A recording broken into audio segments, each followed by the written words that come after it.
vereador Xuxa. Obrigado, presidente. Bom dia, presidente. Bom dia aos colegas vereadores. Bom dia a todos. Bom dia a você que nos assiste através da TV Câmara. Quero iniciar cumprimentando o vereador Bressan por trazer essa pauta hoje com segurança aqui para a Câmara de Vereador.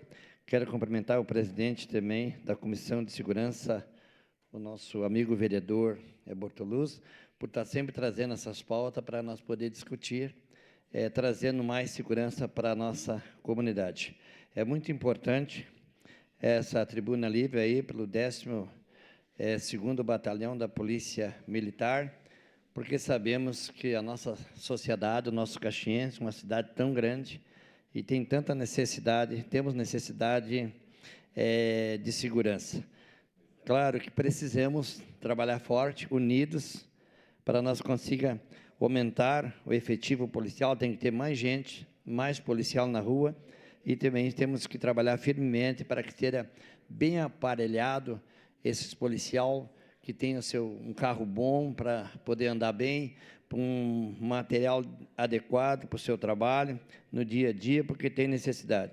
E essa construção ou reforma aí do batalhão do Bairro Cruzeiro é muito importante aí para a Zona Norte, porque é onde vai dar a estabilidade de nós levar o policiamento comunitário aos bairros. Nós estivemos falando com o comando, ele falou que só pode acontecer essa polícia comunitária voltar novamente assim que nós formatar esse batalhão aqui no Bairro Cruzeiro. Então, temos junto, quer dizer que temos junto, votarei sim aqui nesse espaço da Tribuna Livre, e temos junto para nós discutir sobre segurança, sabendo que segurança também faz parte da nossa sociedade, como faz. Obrigado.